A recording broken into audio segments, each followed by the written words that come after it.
HM Records. شپرک طرفی الو پرواز کرد، رفت و برنگشت دیگر. شپرک طرفی الو پرواز کرد، فایده نکرد اشک دیگر. فکر کرد و زود چیده قفس دخترک، وقتی پیدا کرد قنات ده پیش ده طرح.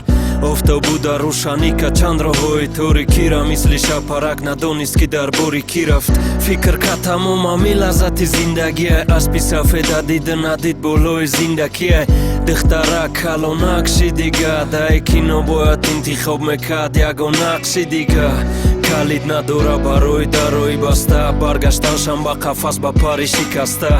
در تمام شهر وای دیده پس زدم، وقتی اجازه داد بایگریش دست زنم. شپرک طرفی الو پرواز کرد، رفت و برنگشت دیگر.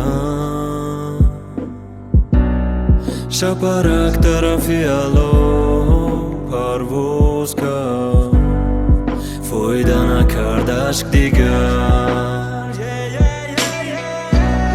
شپرک طرفی الو پرواز کرد، رفت و برنگشت دیگر.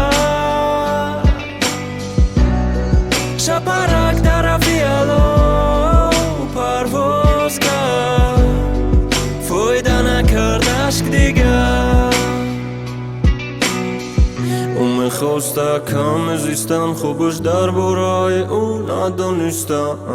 او میخواسته فهمون الک، فهمیدن او را نتانستن. چی اشتباه بود یا که ترک کردن دنیا را راه بود؟ ای غیبت دیگر رو شپرک پری طرفی الو. شپرک طرفی الو پرواز کرد، رفت و برنگشت دیگر.